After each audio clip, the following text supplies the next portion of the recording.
এনসিপির একজন কেন্দ্রীয় নেতার পক্ষ থেকে গণমাধ্যমের প্রতি ক্ষোভ প্রকাশ করে বা কিছুটা হুমকি প্রদর্শন করে বেশ কয়েকটি স্ট্যাটাস তিনি সোশ্যাল মিডিয়াতে দিয়েছেন। তার প্রেক্ষিতে জাতীয় প্রেস ক্লাব সহ বেশ কয়েকটি সংগঠন এটিকে আসলে হুমকি হিসেবে দেখছে এবং জাতীয় প্রেস ক্লাব উদ্বেগ প্রকাশ করেছে।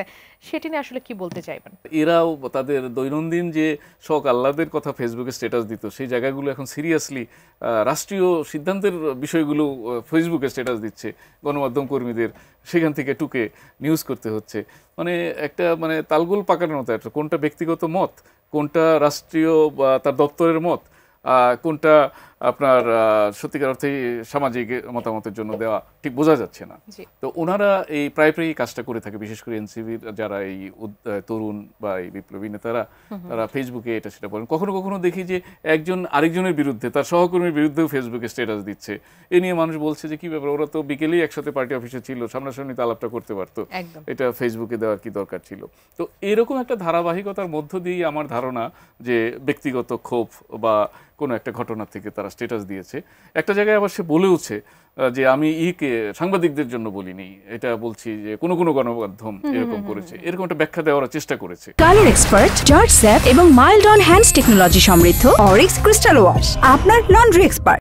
রাষ্ট্রের মূলনীতির বিষয়ে এখন পর্যন্ত কোনো সলিড সিদ্ধান্তে আসা সম্ভব হয়নি। প্রধানমন্ত্রীর মেয়াদকাল নিয়ে আলোচনা হয়েছে, বারবার আলোচনা হয়েছে, কিন্তু সেটা তো ফিক্সড হয়নি এখনো যে এটা থাকবে। প্রধান বিচারপতির নিয়োগ প্রক্রিয়া নিয়ে এখন পর্যন্ত সিদ্ধান্তে আসা যায়নি। তত্ত্বাবধায়ক সরকার ব্যবস্থা আসলে কি হবে সেটাতে সিদ্ধান্তে আসা যায়নি।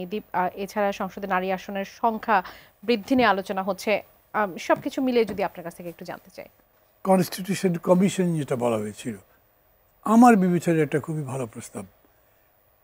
এখন পর্যন্ত আছে কি যে শেষ পর্যন্ত প্রধানমন্ত্রী সবই আপনার সংবিধিবদ্ধ প্রতিষ্ঠান আর আপনার যেগুলো সাংবিধানিক পজিশন, এগুলোর অ্যাপয়েন্টমেন্ট দেন প্রেসিডেন্টের মাধ্যমে। তো তার মানে যারা স্বাধীনভাবে কাজ করবেন তারাই তার অ্যাপয়েন্টমেন্টের জন্য একজনের উপরে নির্ভরশীল থাকছেন। সেইখানে একটা কনস্টিটিউশন কমিশন করা হলো, 7 জন সদস্য থাকবেন, প্রাইম মিনিস্টার, প্রেসিডেন্টও থাকবেন অথবা তাদের প্রতিনিধি থাকবেন, এবং স্পিকার থাকবেন, তাদের প্রতিনিধি থাকতে পারেন। এরকম করে একটা ব্যালেন্সড বডি করবার চেষ্টা করা হয়েছিল। এইটা ওনারা রাজি হননি। তো এইরকম অনেকগুলো জায়গায় আছে, যেটা আপনি বলেননি বলে আমি আরেকবার বললাম, যে এরকম কিছু কিছু জায়গা আছে যেটাতে আমরা একমত হতে পারিনি।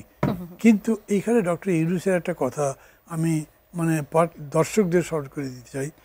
উনি বলছেন আমি কোনো জিনিস চাপিয়ে দেব না, যেটাতে ঐক্যবদ্ধ হবে সেইটা করব, যেটা হবে না সেটা ভবিষ্যতের জন্য রেখে দেব। আমি কিন্তু মনে করি ভবিষ্যতের জন্য এই ইস্যুগুলো আসবে আবার।